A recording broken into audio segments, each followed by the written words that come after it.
بسم الله الرحمن الرحيم الحمد لله وكفى والصلاة والسلام على الحبيب المصطفى صلى الله عليه وعلى آله وسلم تسليما كثيرا إن الله وملائكته يصلون على النبي يا أيها الذين آمنوا صلوا عليه وسلموا تسليما صل وسلم على محمد رب اشرح لي صدري ويسر لي أمري واحلل عقدة من لساني يفقه قولي. Mes frères et sœurs, mes amis et mes amies, mes fils et mes filles, mes bien-aimés et mes bien-aimés, mes ennemis et mes ennemis, ceux qui m'ont déclaré la guerre, ceux qui m'ont déclaré l'animosité, ceux qui m'ont déclaré la haine. Je dois vous dire tous, mes amis musulmans et musulmans, je vous aime tous en Allah.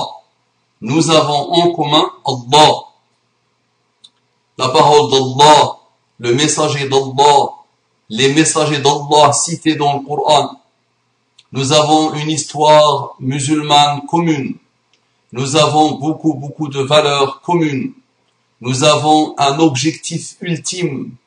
Nous avons une finalité ultime. Tout ça n'a pas réussi, subhanallah, à nous unifier, à installer la fraternité et l'affection et l'amour en Allah entre nous. C'est phénoménal.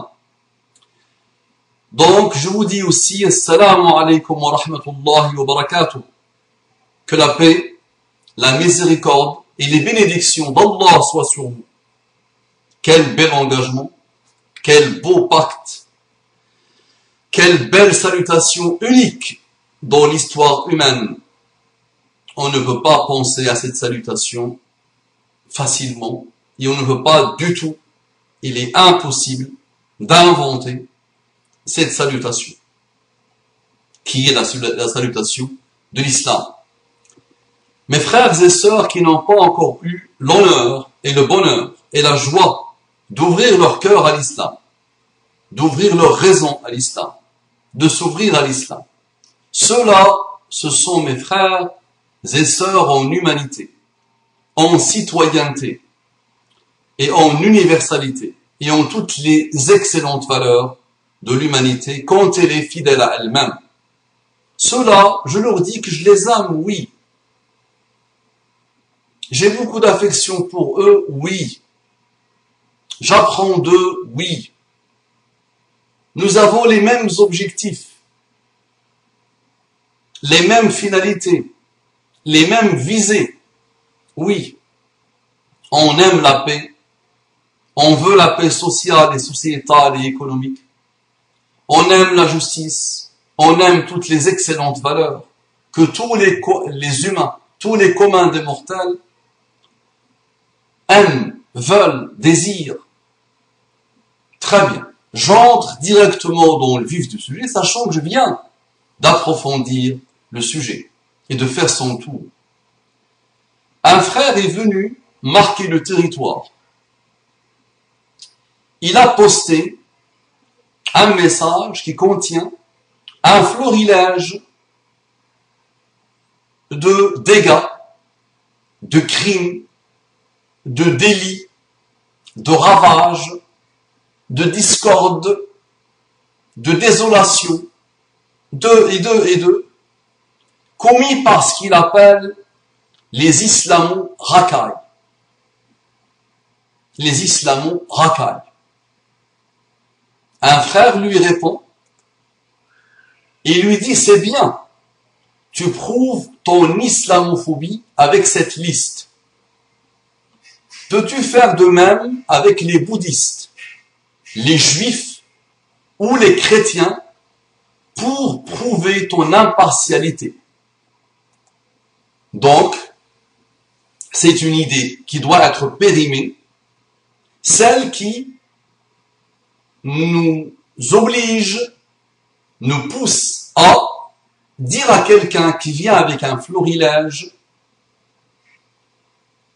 de délits et de crimes commis par des pseudo-musulmans ou des musulmans ou des gens avec des noms à consonance musulmane, la réaction logique, rapide et normale et expéditive, c'est celle qui dit, parfait, tu nous as donné une liste, tu as pris ceux que tu appelles les islamo-racailles, tu as pris une liste de crimes, de délits, et tu as dit, regardez ce que l'islam fait, regardez ce que les musulmans font. La réponse rapide, logique, expéditive, légitime, peut-être, c'est celle de ce frère qui lui dit, bah, très bien, fais-nous la liste des crimes commis sur un mois, comme a fait le frère, le mois de mai, par exemple, commis par les bouddhistes, les juifs ou les chrétiens, dont l'objectif de nous dire que tu es doté, caractérisé plutôt, d'impartialité. Moi, c'est le début du message qui m'intéresse. C'est bien, tu prouves ton islamophobie avec cette liste. Ça veut dire, il lui dit, tu as listé quelques crimes, quelques délits, quelques injustices commis par des gens qui s'appellent Titi, Toto, Tata. Des prénoms et des noms musulmans. Très bien. Avec ça, le frère voit que l'autre est islamophobe. On va prendre la définition la plus simple et simpliste de l'islamophobie, c'est la phobie de l'islam. Phobie de l'islam. C'est ça.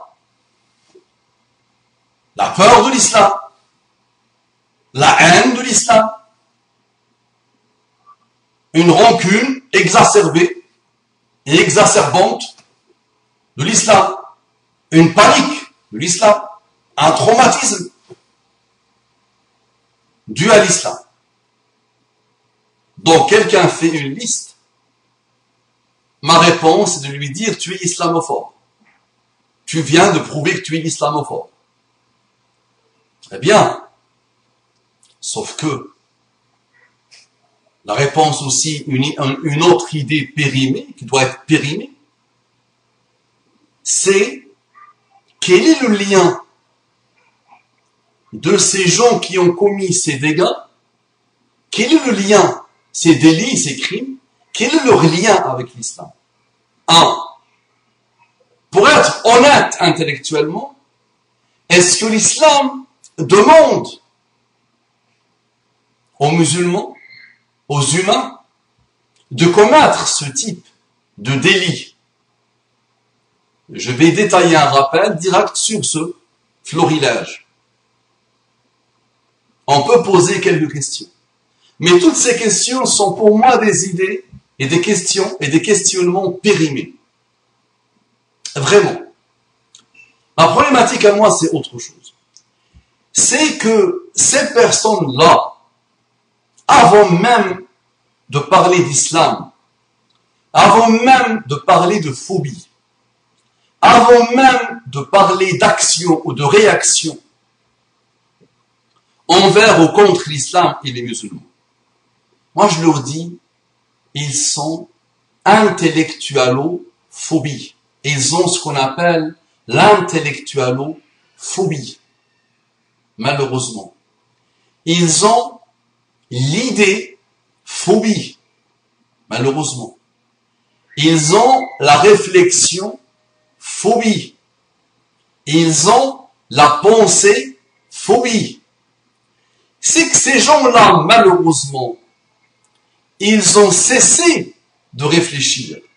Et ça, c'est l'une des plus grandes aberrations que l'être humain peut commettre.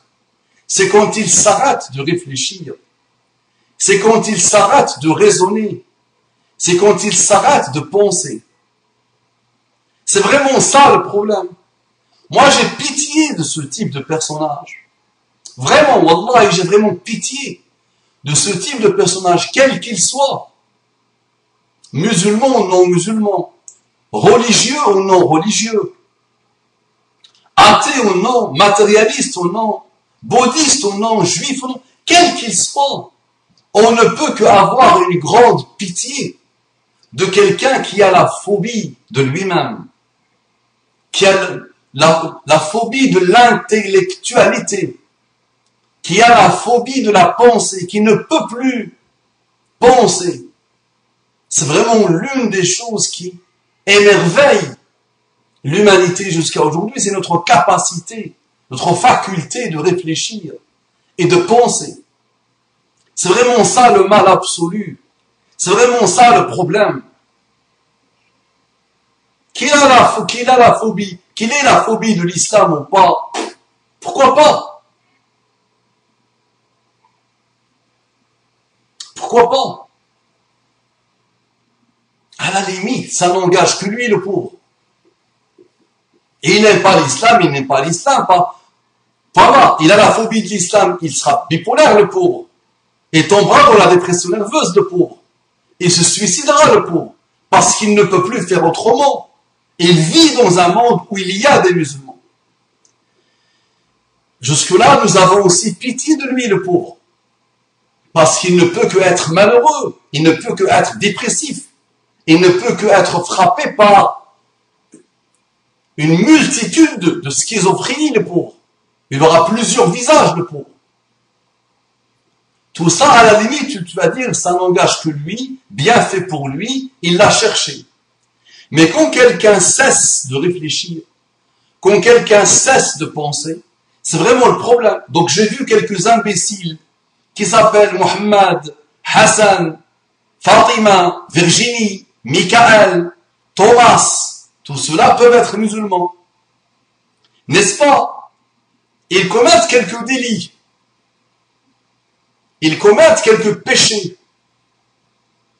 Et je viens tout content de moi-même, tout fier de moi-même, dire, regardez les islamo-racailles. Qu'est-ce qu'ils font? À ce moment-là, cette personne, malheureusement, et il y en a tellement, malheureusement, dans toutes les cultures, dans toutes les civilisations, dans toutes les religions, ce sont des gens qui ont cessé de penser. Ce sont des gens qui ont cessé de réfléchir.